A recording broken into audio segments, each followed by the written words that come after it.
আমি গৈরিকা। আমি কলকাতাতে থাকি। আমি একজন মা। আমার বাড়িতে 2টো বাচ্চা আছে। আমি একজন স্ত্রী। আমি একজন মেয়ে। আজ নারী দিবস, নারীদের দিন। নারীদের জন্য বিশেষ কোনো আলাদা দিনের প্রয়োজন আছে বলে আমার মনে হয় না। একজন মা, একজন গৃহবধূ, একজন কর্মরতা প্রত্যেকেই নিজের জীবনে সম্পূর্ণ বলে আমি মনে করি। অনেক সময় বলতে শোনা যায় যে সাধারণ গৃহবধূ, ভেবে দেখার বিষয় আদৌ সাধারণ কি? একটা পরিবারকে সঠিকভাবে পরিচালনা করতে একজন মা তার কতটা ভূমিকা পালন করে সেটা আর বলার অপেক্ষা রাখে না। সকাল থেকে রাত্রি নিরলস পরিশ্রমে প্রতিটা দিন তারা কাটায়। নিজের জন্য ভাবার সময় তাদের নেই বা থাকে না। বাড়ির সবাই সেইভাবেই অভ্যস্ত হয়ে পড়ে, তাদেরকে ওইভাবেই দেখে। তাদের বিশ্রামের প্রয়োজনও পড়ে না। তাদের এই ইচ্ছা অনিচ্ছা সবটাই চাপা পড়ে যায় পারিবারিক দিক থেকে। তবে সবার খুশিতেই তারা হাসি মুখে থাকে সারা জীবন। আমি নিজের মাকেও দেখেছি একইভাবে নিজের জীবন যাপন করতে। আরও অনেকে আমার আশেপাশে আছে যাদের দিকে তাকালো একই জিনিস দেখতে পাই। আমিও একজন নারী। সেই ছোট্টবেলা বাবা মায়ের আদরে মতন বেড়ে ওঠা আমি একে একে আরও 5টা মেয়ের মতনই জীবনের প্রত্যেকটা অধ্যায় পার করে চলেছি। স্কুল জীবন থেকে কলেজে প্রথম পা রাখার অভিজ্ঞতা খুব সুন্দর ছিল দিনগুলো। এরপর হঠাৎই বাবার মৃত্যু অনেকটা পরিবর্তন আনে আমাদের জীবনে। মনের দিক থেকে শক্ত হয়ে উঠি। এগিয়ে যাওয়ার পথ শক্ত হলেও এগোতে তো হয়ই। জীবনে ভুল করেছি না সঠিক বিচার সেটা করব না।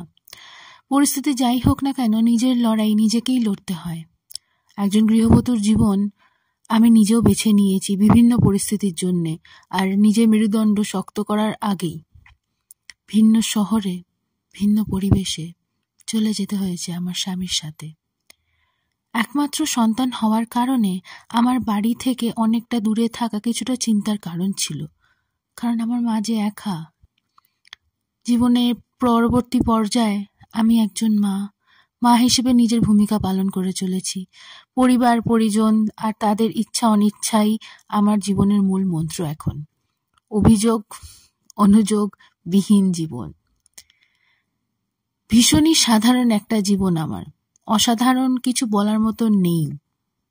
তবুও আমি মনে করি প্রতিটা মানুষের জীবনই এক একটা লাইব্রেরি, বেশ কিছু অভিজ্ঞতার সমাহার, অনেক কিছুর সম্মুখীন। কোনো পরিস্থিতি আমরা কিভাবে মোকাবিলা করি তাই নিজের সন্তানদের আমরা শিখিয়ে থাকি। জীবনের অভিজ্ঞতায় এটাই শিখেছি, এই পৃথিবীতে সবাইকে কখনো না কখনোই সন্তুষ্ট করা পুরোপুরি সম্ভব নয়। জীবনটাও হয়তো কারোর জন্য দিয়ে দিলেন, তাও দেখলেন দিন শেষে আপনিই বদনামের ভাগিদার হলেন।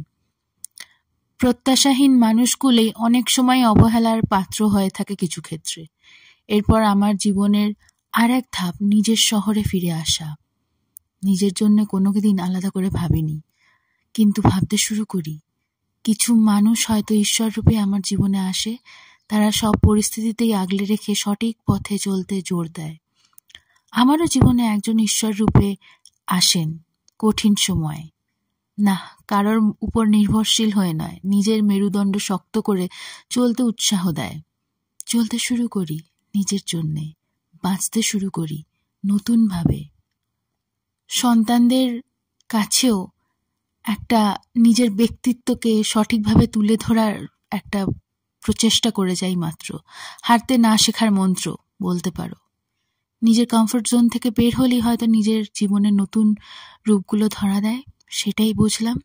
ছবি আঁকা আর সাজগোজ একসময় ভীষণ প্রিয় ছিল। সেই রকমই একটা পথ খুঁজে নিজেকে মগ্ন করে তুলি।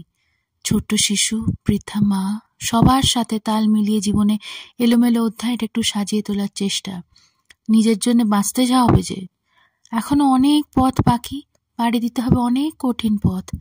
মনের জোরে নিজেকে সেদিনই স্থানের নিয়ে যেতে পারবো যেদিন নিজেকে সার্থক মনে হবে, আর সেই দিনই নিজের যোগ্যতা আর কিছু করার একটা প্রচেষ্টা নিয়ে যেটা চলছি সেটাই করার চেষ্টা করব।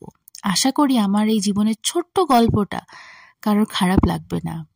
আশা করি আমি যে জীবনে এইটুকু সময়ের ভেতরে একটা জায়গা বুঝেছি যে নিজের জন্য বাঁচতে হয়, এই জায়গাটা তোমাদের সবাইকেও মোটিভেট করবে এগিয়ে চলার জন্যে।